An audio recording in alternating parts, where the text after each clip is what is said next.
Hey guys, today I'm going to show you how to bypass the governor on the Predator 212.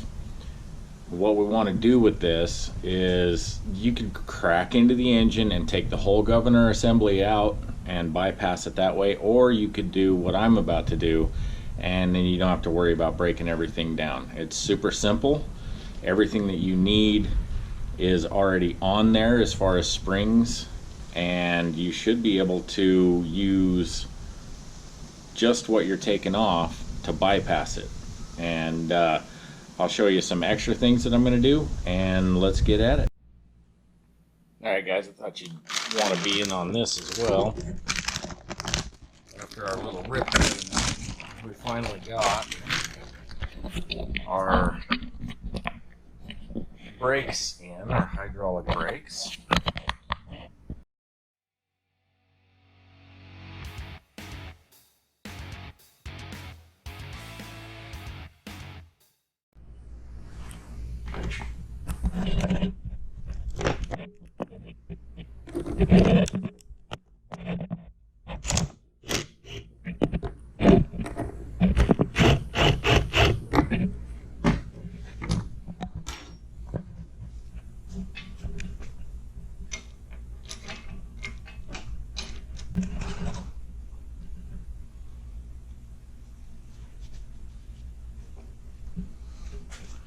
Okay, so we want to set this so that it's about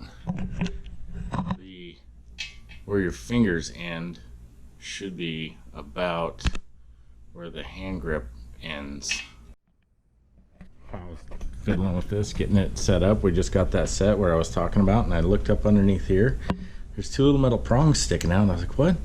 Oh, you can actually wire this thing up for a brake light switch.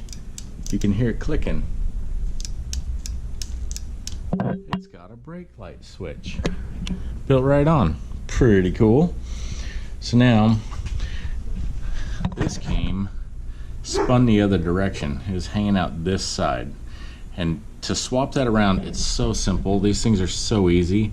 You just loosen this nut ever so slightly, and that'll spin right around on the O-rings that are inside there. So that's all you got to do, is just loosen it ever so slightly, spin it around to the direction you want. So now I can route that in the same location that it was in before. No changes, no difference. And that looks like it's going to line up really well.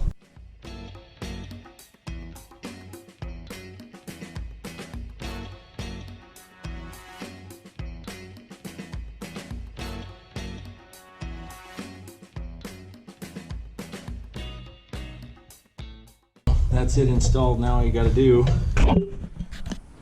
is zip tie that up to the frame, and you have hydraulic brakes. Okay, so I'm using the chest mount today for the first time. I want to make sure that this is adjusted where it needs to be. Maybe you guys won't get so much camera noise and so much moving around. So what we're looking at here is the throttle assembly on the top of the Predator 212 here. Tip it down just a little bit more. There we go. And as you can see, we're going to have to do some changes to this. So the first thing you're going to want to do, because you need to move the gas tank out of the way, is you want to go ahead and drain your fuel. Now I've gone ahead and done that already. I don't have very much in there because I'm only test running this motor for now. So the fuel tank has 3 screws, one here, one back here, and these mount through an aluminum portion of the block, the casting, and then it has another one right in here. And so we're going to go ahead and remove those now.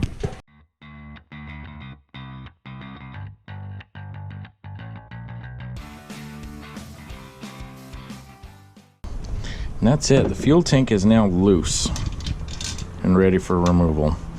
Now in these DOODLEBUGs, the way I've got mine set up, the fuel cap gets in the way. So we'll take it, swing it back, and then you should be able to just lift the fuel tank up and out of the way. Now I'm only turning it far enough to get to this part of the assembly. And that's what we're after here. Okay, so this is all pretty simple. We're going to take the tensioner nut off. Now I've already loosened this for the video's sake to make things short and sweet. Take that tensioner nut off, and then there's a captive washer and a spring washer underneath of it. See, that's the captive part, and it slots over this tang right underneath that spring. I'm gonna take those off and out of the way. We won't be reusing those. Now, the next thing to do is to take this spring off out of the way right here. And you can do that any way you want. You can just waste it, whatever. But if you want to be able to reassemble it, you can do like I've done and open the spring end up just a little bit and just take that one off right there. Once you've got that, you can swing it out of the way. And now this is the spring that you're going to want to save. So we'll go ahead and take it off.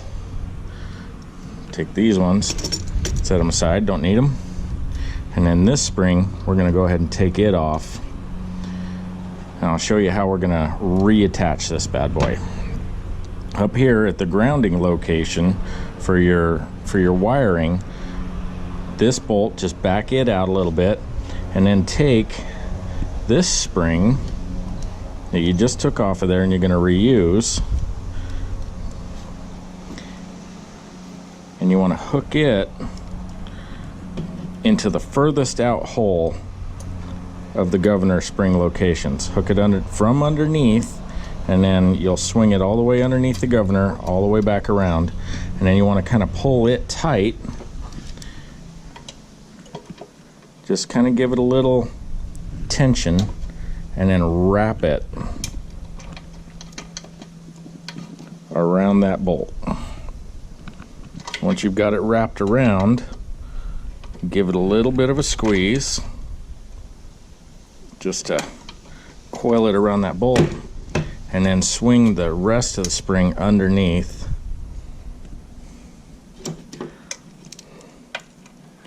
So that it crosses itself. That's hard to see for you guys, I'm sure. But cross it underneath like that, and then I just tip it back up a little bit like that. And then it won't be in the way of anything, and it'll be useful. So once you've got that done, then you can go ahead and tighten that up, and that again was a 5/16 as well. So snug that up, and there you go. You've bypassed the governor. Straight up simple, right? Now all you have to do is hook your throttle cable into a location on here, and done and done. So next I'm going to show you how to take these captive nuts for the throttle cable so that you can reuse this locator over here. So this one normally, oh, did that fall down in there somehow? There we go. So normally it sits in that location right there, but you can take it and turn it sideways and it'll capture your throttle linkage just the same and keep it where it needs to be, so that you can run your throttle cable in here and tie right into one of those nuts on here. So we're going to do that next. So I'm going to set up for it, and just to give you an idea of what I'm doing, we're going to take this nut loose, slide the arm up and off of that assembly, and drill a hole right through. See if I can point that out a little finer. Right through this hole here. Oh, let's see if I can get a little higher. So yeah, we'll take the arm off and drill a hole right through this hole that I'm pointing at. Big enough to put the throttle cable lock on there. Now on the bottom side of this, you'll see it's just a snap ring holding it in there, and so that's exactly what we'll do. We'll drill to that size of the pin, drop it through, put the snap ring on, and then you can anchor your throttle cable directly to that arm.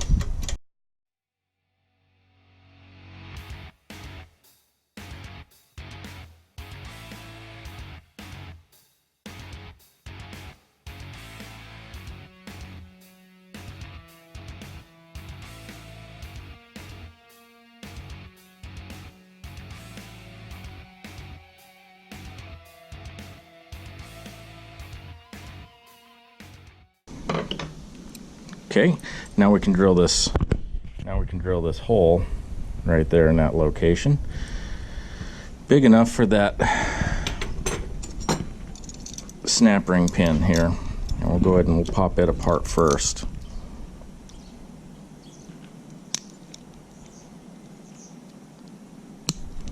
There we go. See how that pops off of there? Turn it. Slide it apart. And then catch your snap ring. Don't lose your snap ring. If you do lose your snap ring, you're in luck. There's another one on here.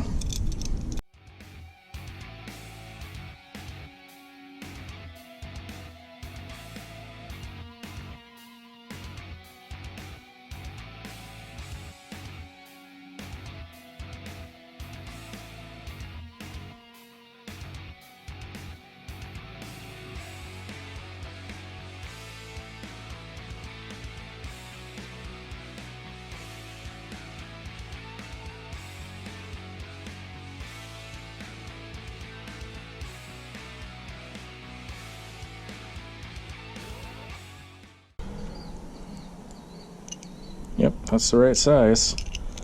So now, what we're going to notice here, if you look close, this lip on the arm is going to keep it tilted so that it doesn't quite come all the way through.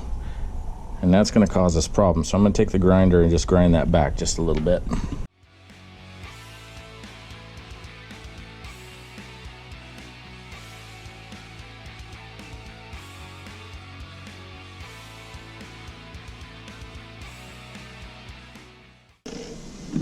That should have been enough. Look at that. There we go. So, as you can see now, that sits down in there just right.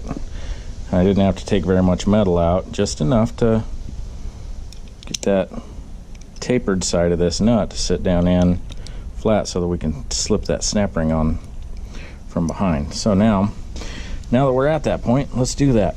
Watch, this is my favorite part. This is where a lot of cussing happens. And a lot of lost snap rings.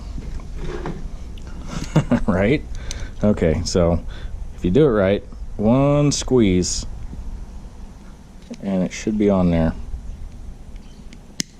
Dink! Just like so. Okay, lucky me.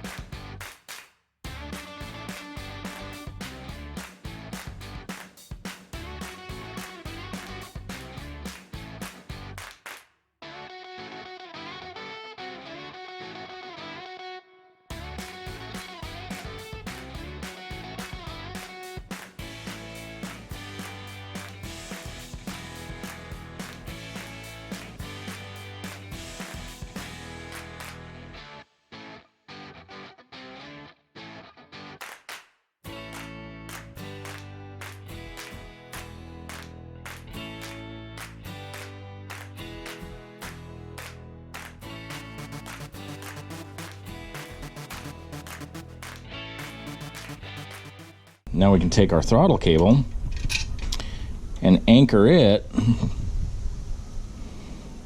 through here now. Go ahead and slide it in.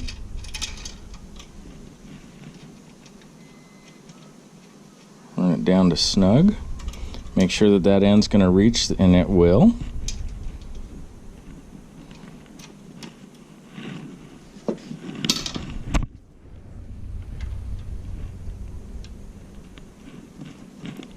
Snug that down. Now that doesn't have to be super tight. If you crush the sleeve, your throttle's not going to want to return very easy.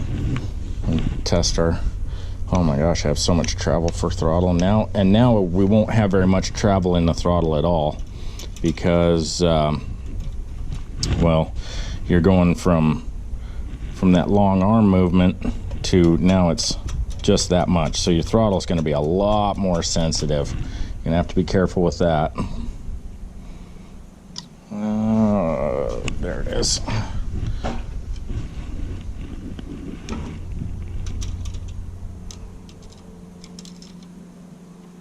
Back that out. Feed our cable into it. Now this is something that I like to do. I don't know. You guys can do this however you want, but I always grab a hold of that with a pair of pliers on the outside there and just hold it.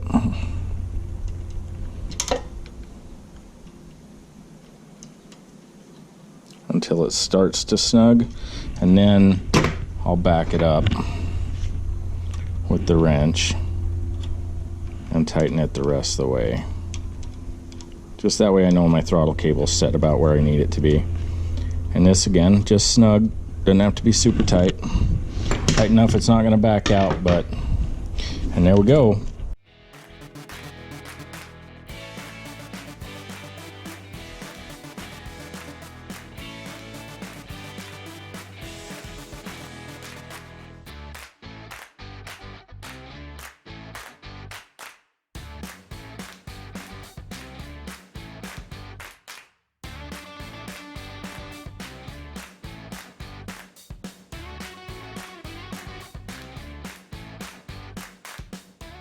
We're in good shape now, so that'll do it. So that one spring isn't quite enough, and the throttle, that really does not feel like, it really does not feel as sticky as it did before. It was pretty bad before. So there you go, folks. That's how you bypass a governor.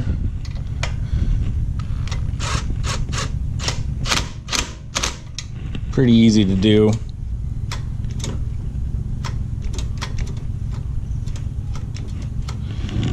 The only thing I've got left to do now is go ahead and put this fuel tank back over where it belongs and go ride it and see how it does.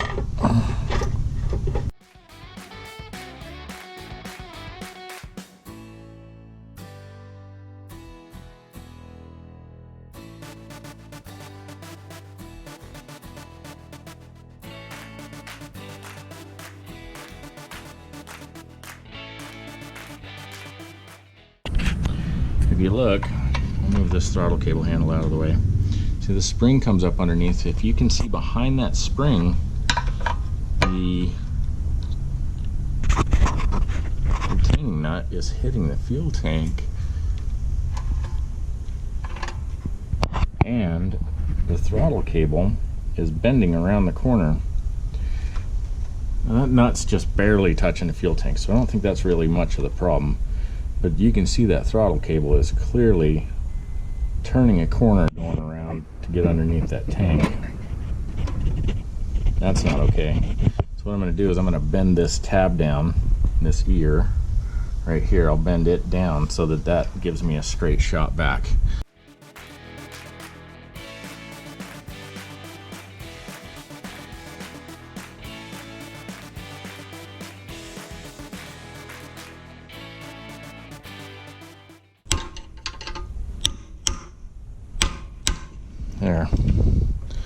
There we go.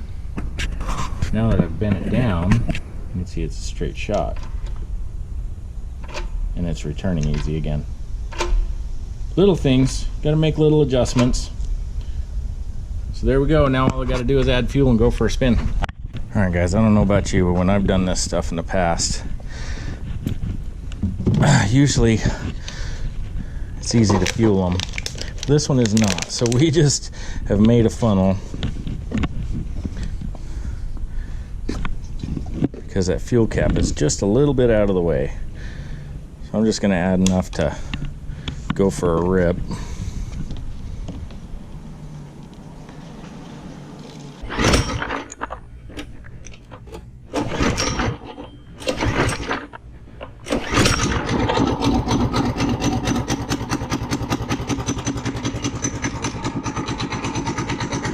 There we go. Oh, that's bullshit.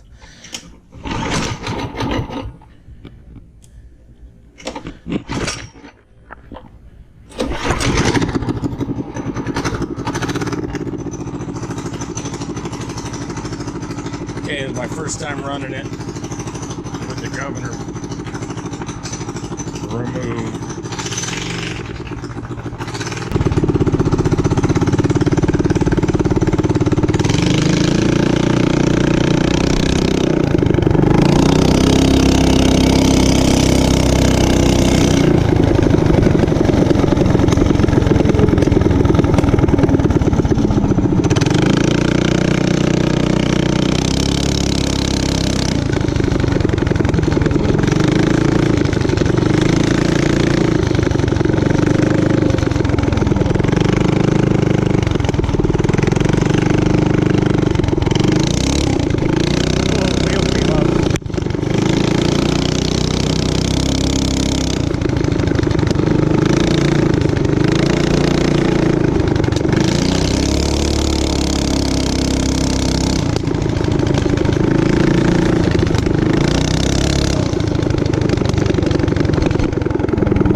there it is.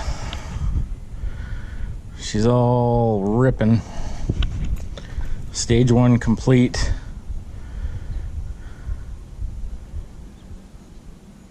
Definitely feels like it's got a lot of power. It's so much more power than this cheesy old 2.5 97cc.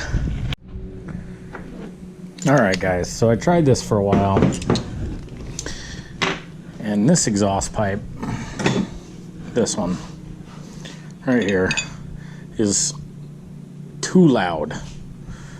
So we're gonna do a little something. We're gonna put this on this. Looks like I'm gonna have to do a little bit of modifying, but yeah, we're gonna make this thing a little bit quieter, see if that sounds better. For now, for temporary, I mean, I put the factory exhaust back on it, so we're gonna zip that off.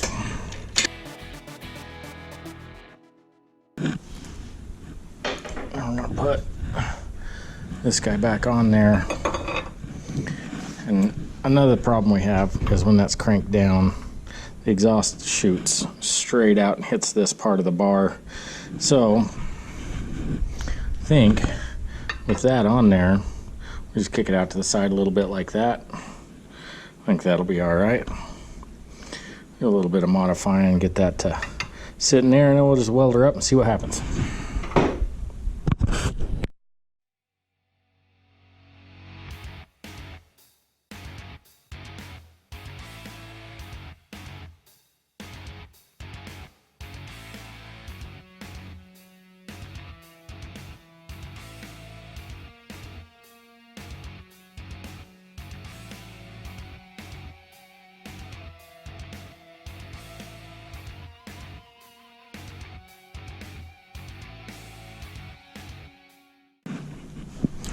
Whenever you're welding, good idea.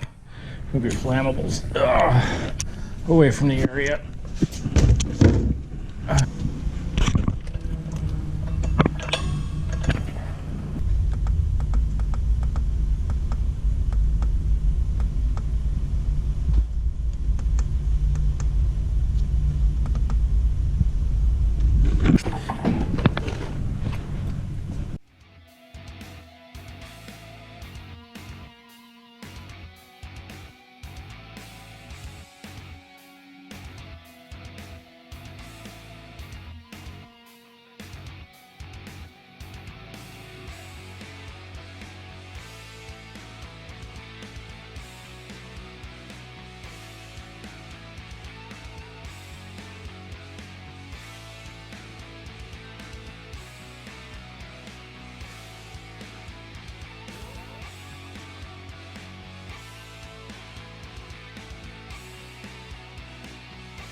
All right, we got that all welded up. I'm not gonna paint it yet because I need to see how it sounds first.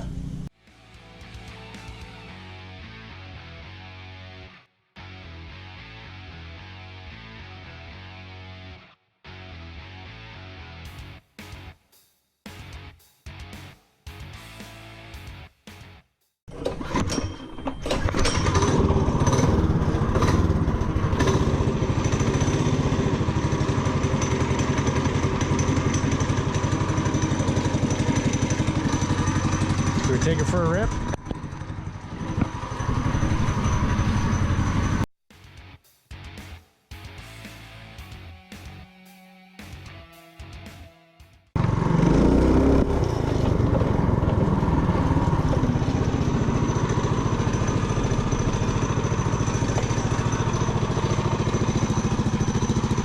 I like that.